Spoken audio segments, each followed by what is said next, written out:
God is watching you waste your potential.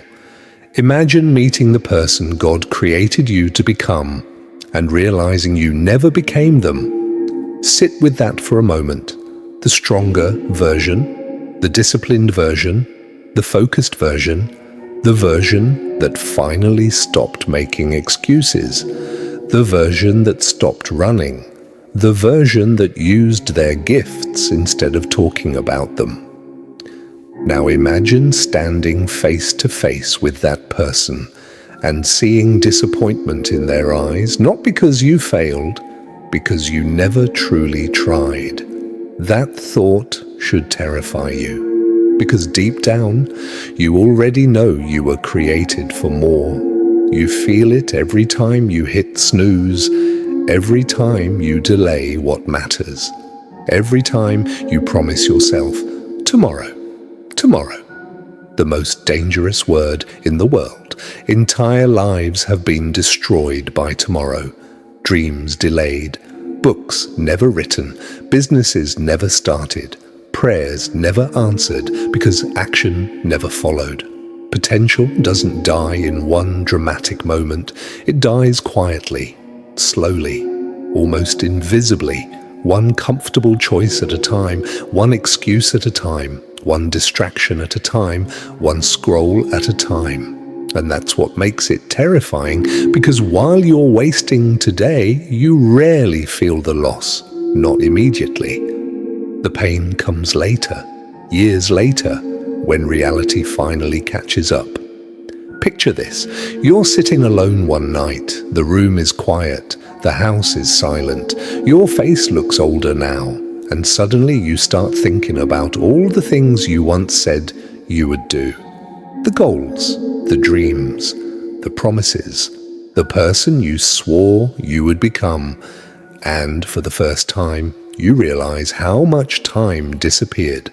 That pain is different, because failure hurts, but unrealized potential haunts. Some people don't fail because they lack talent. They fail because they never use it. God gave them gifts. Fear buried them. Comfort buried them. Distraction buried them. And eventually, they buried them themselves. Comfort is expensive. Most people think comfort costs nothing. They're wrong. Comfort costs futures. Comfort costs discipline. Comfort costs confidence. Comfort costs purpose. Comfort costs growth.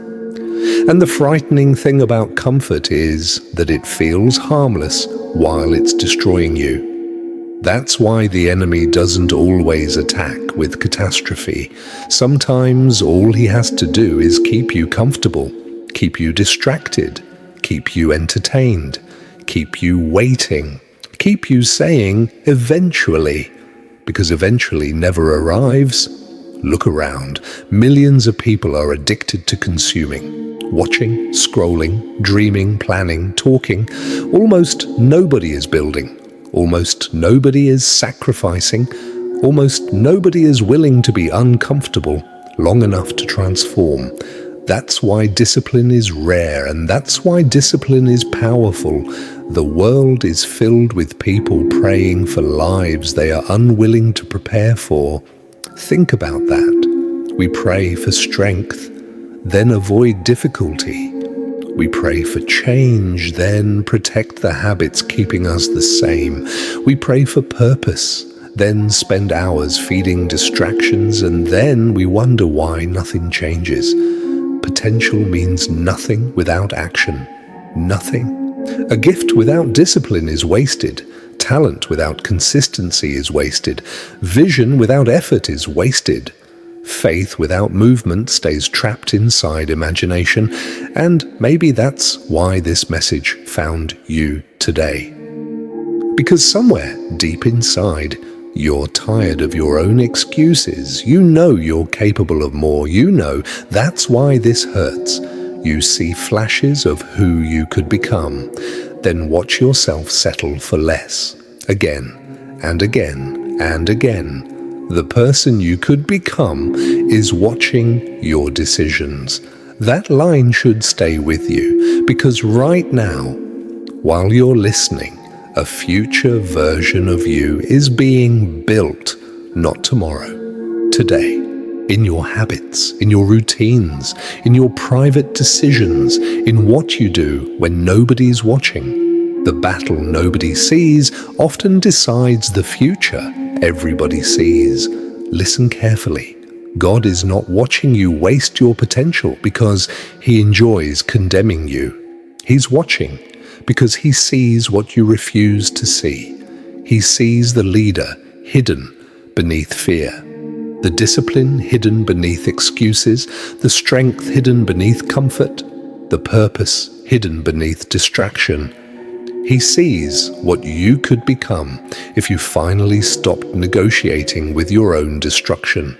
And maybe tonight, this isn't a message about guilt. Maybe it's a message about urgency, because time is moving. Whether you're growing or not, the clock does not pause while you figure things out. Days become months, months become years, years become lives. And one day, you will meet the consequences of what you repeatedly chose. So stop waiting for motivation. Stop waiting for confidence. Stop waiting for perfect circumstances. The life God called you to build is on the other side of action, not intention. Action, the first step, the first discipline, the first sacrifice, the first uncomfortable decision. Because transformation rarely begins dramatically. Usually it begins quietly, with a person finally becoming honest. So ask yourself one question. If the person God created you to become walked into this room tonight, would they be proud of the choices you're making, or would they beg you to stop wasting time? Because your future is watching, and it has waited long enough.